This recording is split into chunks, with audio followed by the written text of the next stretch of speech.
రాష్ట్ర ప్రభుత్వం మహిళల కోసం ప్రవేశపెట్టిన స్త్రీశక్తి ఉచిత బస్సు సౌకర్య పథకం ఒకవైపు ప్రశంసలు అందుకుంటుండగా మరోవైపు ఈ పథకం నిర్వహణలో భాగంగా తీసుకుంటున్న నిర్ణయాలు ఆర్టీసీ కార్మికుల్లో తీవ్ర ఆందోళన కలిగిస్తున్నాయి. నూతనంగా ప్రవేశపెట్టిన ఎలక్ట్రికల్ బస్సులను ప్రైవేట్ డ్రైవర్ల ద్వారా నడపాలని ప్రభుత్వం యోచిస్తుండడాన్ని నిరసిస్తూ గోకవరం ఆర్టీసీ కాంప్లెక్స్ కార్మికులు బుధవారం భారీ శాంతియుత ర్యాలీ నిర్వహించారు. ప్రభుత్వ నిర్ణయంతో వేలాది మంది ఆర్టీసీ సిబ్బంది భవిష్యత్తు ప్రశ్నార్థకంగా మారిందని కార్మికులు ఆవేదన వ్యక్తం చేశారు. ఆర్టీసీని నమ్ముకొని దశాబ్దాలుగా సేవలందిస్తున్న తమకు ప్రైవేట్ డ్రైవర్లను తీసుకురావడం ద్వారా అన్యాయం జరుగుతుందని మండిపడ్డారు. ఆర్టీసీ కాంప్లెక్స్ నుండి ప్రారంభమైన ఈ ర్యాలీలో నినాదాలతో హోరెత్తించారు. తమ డిమాండ్లను తక్షణమే నెరవేర్చాలని ప్రభుత్వాన్ని డిమాండ్ చేశారు. ప్రజా రవాణా వ్యవస్థను ప్రైవేట్ వ్యక్తుల చేతిలో పెట్టడం వలన ఆర్టీసీ సంస్థ మనుగడ ప్రశ్నార్థకంగా మారుతుందని, ఇది ప్రభుత్వానికి కూడా నష్టదాయకమని హెచ్చరించారు.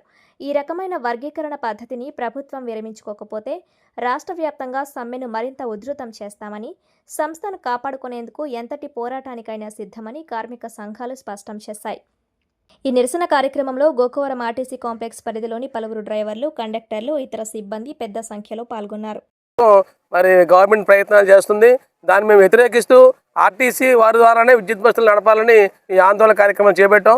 మరి అదేవిధంగా ఆర్టీసీలో అనేకమైన సమస్యలు మరి గత చాలా కాలంగా మాకు ఇవ్వాల్సినటువంటి ఐఆర్ ఉంది, డిఎల్ పెండింగ్ సమస్యలు ఉన్నాయి. వాటి గురించి కూడా మేము అడగడం జరుగుతుంది.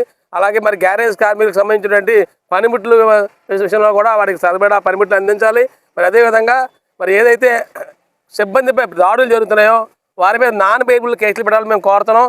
ఎందుకంటే బస్సుల సంఖ్య తగ్గిపోయింది, ప్రయాణికుల సంఖ్య పెరిగిపోయింది. మరి ఆర్టీసీ కార్మికులు ఎంతో ప్రయాసపడి మరి గవర్నమెంట్ ఏదైతే ఉచిత బస్సును ప్రవేశపెట్టిందో దాన్ని సక్సెస్ చేయడం కోసం మేము అహర్నిశలు కష్టపడుతున్న విషయం మరి గవర్నమెంట్ తెలుసు. అయినప్పటికీ ఆ దానిలో భాగంగా మా కార్మికులు పడుతున్న వ్యవస్థ ఇబ్బందులను మేము మీ దృష్టికి తీసుకొస్తున్నాం. అనేక చోట్ల బస్సు మీద కండక్టర్ మీద దాడులు జరుగుతున్నాయి. అటువంటి వారిని నాన్ బెయిలబుల్ కేసులు పెట్టడం వల్ల వారిలో కొంచెం అవగాహన పెరిగి ఆ సిబ్బంది మీద ఉన్న దాడులు తగ్గుతాయని మా ఉద్దేశం.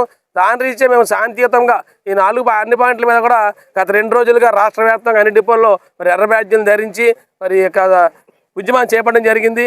దీన్ని గవర్నమెంట్ మేము సానుకూలంగా తీసుకుని దీనికి మా తగిన న్యాయం చేస్తారని మేము ఆశిస్తున్నాం. మరి లేని పక్షంలో తదుపరి మా పై కమిటీలు ఏదైతే రాష్ట్ర కమిటీలు మరి ఏదైతే ఆదేశాలు ఇస్తాయో దాని ప్రకారం ఈ యొక్క ఉద్యమాన్ని కార్యాచరణ ముందుకు తీసుకెళ్తామని తెలియజేస్తూ మాట రిక్రూట్మెంట్ కూడా ఉంది. మరి సమస్య ఉద్యోగస్తులు తగ్గిపోతున్నారు, పని పెరిగిపోతుంది.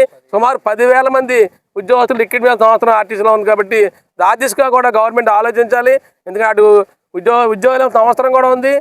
ముఖ్యంగా ఆర్టీసీలో ఉన్నటువంటి ఈరోజు స్త్రీశక్తి ద్వారా మరి వేల మందికి మరి గవర్నమెంట్ ఫ్రీ ఇచ్చింది. దాని ద్వారా మరి చెబుతున్న దాంట్లో భాగంగానే ఉద్యోగులు తగ్గిపోయారు, చాలా కష్టంగా ఉంది. కాబట్టి మరి ఈ 10,000 మంది ఏదో ఉద్యోగంలో వాళ్ళని కూడా రిక్రూట్మెంట్ చేస్తుందిగా ఈ సందర్భంగా కావడం జరుగుతుంది.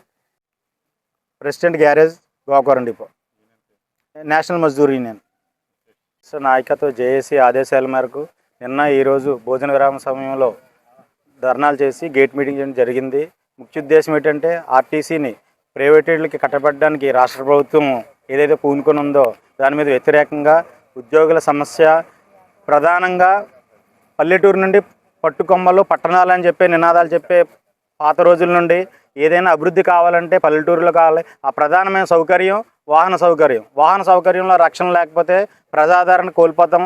అదొకసారి రాష్ట్ర నాయకత్వం అవనండి ఎవరవనండి మన స్టేట్ ముఖ్యమంత్రి గారు ఒకటి ఆలోచించాలని మనవి చేసుకుంటున్నాం. రాష్ట్ర వ్యాప్తంగా మా విజ్ఞప్తి ఏంటంటే విద్య, వైద్యం, రవాణా ఈ 3 ప్రభుత్వం ద్వారానే సౌమ్యంగా నడిస్తే ప్రజలకి సౌకర్యం ఉంటుందని.